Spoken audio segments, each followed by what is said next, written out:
Dr. Maleyko, thank you for responding to our request on a short notice. You're welcome. No problem. Anytime. I just want to ask you about what actually happened about the case with PESG. Were you guys informed ahead of time or just happened suddenly, basically? No, we didn't know. It first came to my attention yesterday at 5 o'clock. My business director, Tom Wall, called me and said they started hearing from teachers that were substitutes of letters saying that they were no longer employed. And so that was the first time it came to my attention, and so we were shocked. We didn't really receive any formal notification from the company, and we've been with them for, I believe, maybe 12 to 14 years, long before my time as superintendent. I recall working with them when I was principal over at Salina, and so we've had a long history with them, so we were very disappointed in how it was handled at their end. Did you guys reach out to the company as soon as you heard from some teachers about that stuff? Yes, we did. And the individual that is our contact, apparently he lost his job. And so our HR was in contact, but he didn't really have any answers because it came from the top and he wasn't even aware that they were going to move in this direction. He had some indication, but he didn't think it was going to happen that day, according to my HR team. How did the district respond to that? I mean, to some extent, it was going to be a crisis, if I'm not mistaken, right? Sure. So, I mean, we're used to dealing with different situations, whether that's a school closure or a windstorm or a building emergency or a student issue. We all come together. We have a network through my cabinet administration of communication. And so basically what we did is we got on the communication right away of getting in contact with all my cabinet members who were involved, especially the HR team, Ms. Bankhead and Ms. Ali Bazzi. Ms. Ali Bazzi was actually on vacation. And so I felt bad because she had time with her family, so she had to cancel that quickly. Came into work, was working with Ms. Bankhead, 24/7, the Director of Human Resources. So what we did is last night, it came to my attention 5 o'clock, I called a conference call for 7 o'clock.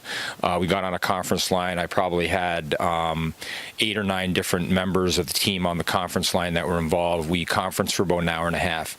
Came out of that with a plan of action and then started disseminating communication first to our internal staff, our principals. The board was involved as well. I informed the board immediately. They obviously needed to know what was going on so they can, respond to requests from the community. So the board was very supportive, by the way. And so once we got the information out, we disseminated to staff. We went to all district. I was sending emails out, so was HR, Ms. Ali Bazzi. Following that, we did put out a community message, and we used our robocall. What we did, Mr. Mustonen put out a message to staff. Actually, this robocall just went to staff. We didn't need to send it to the parents because it was really an internal staffing issue. We just needed the parents to be aware we may have some delays in subs, but that everything was going to be safe in the school, and it was. But with the staff, what we did is we sent out a message telling them that we would need their support through the entire district, that we have a shortage, people may need to be helping out in different classrooms, and that's what happened. So the other thing we did is we canceled all professional development that was scheduled. So any of the teachers that were scheduled for professional development, we put them back in the classes. We also have support teachers like literacy specialists, English language development, special ed co-teachers and things, and we asked them to actually take on assignments. So we disseminated them throughout the district into classrooms as needed. And then really the basis for the plan was at 7 a.m., actually 6 a.m., I believe, Ms. Bankhead was here even earlier, and we started accepting I guess it's now former PESG subs that were working for us. They had to come in and get their paperwork processed because PESG was their employer. Now, the positive thing here, though, is that by state law, which was changed a few years ago, we had to control the fingerprints, even though they were contracted. So it made it easier for us, and Ms. Bankhead has all the documents of the fingerprints of those employees. So what we did was we had basically a huge group here. I think we had over 125 that came through. We had all cabinet members of other departments came actually in this room that you're interviewing me in. They worked collaboratively. Everybody stepped in. People came in 2 hours early. They came together. Basically, we were processing like we need I-9 forms for employment, verification of Social Security. So we had a process going on. Now, some of the subs did get to the buildings a little later.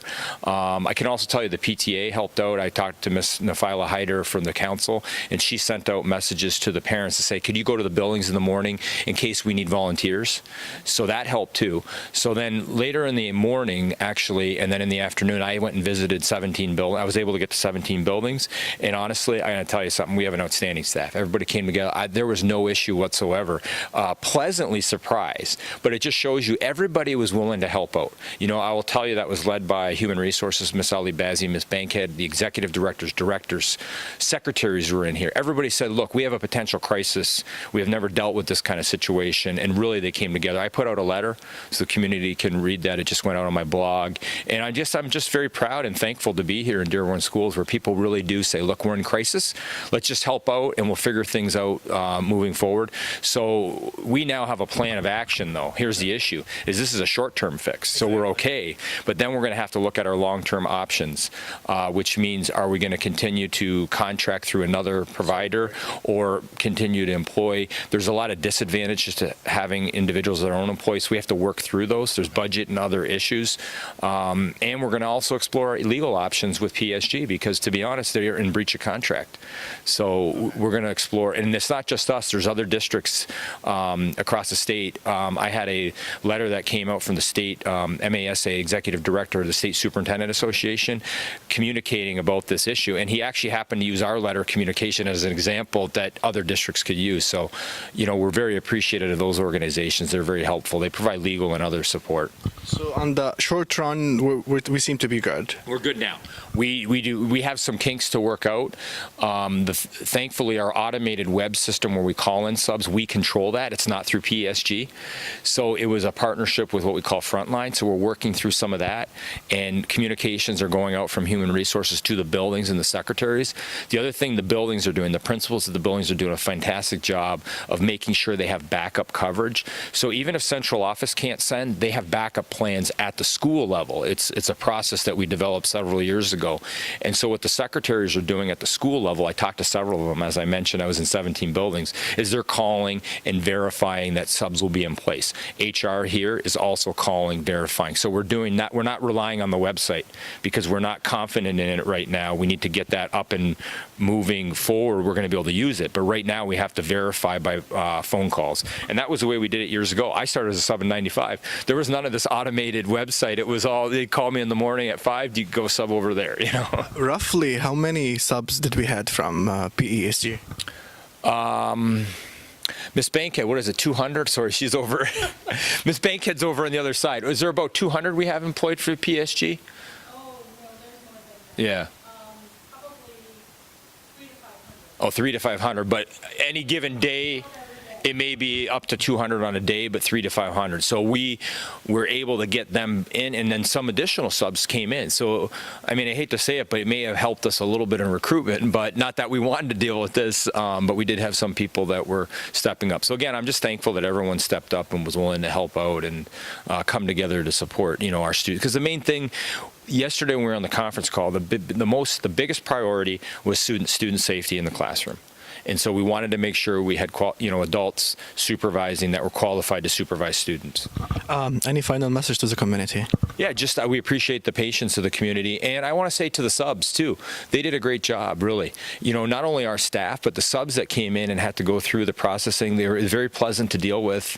And I was even doing I was HR, so I know how to process the I-9 forms and everything, and we're doing it. So I just want to say I'm very proud, you know, of the community. They really came together, and it just shows the great things that happen in Dearborn when in need. And I've seen it before. I've seen it during windstorms. I've seen it when power went out. I've seen it during times of need, during the holidays when families are in need. So it's just really nice to see such a family/community environment in Dearborn. Awesome. Thank you, Dr. Maleyko, for, the quick response, and thank you for whatever you guys did in this day. This is Hussein Hashim for What's Up Media Network. Please tune in for other topics, and thank you for tuning in. Thank you.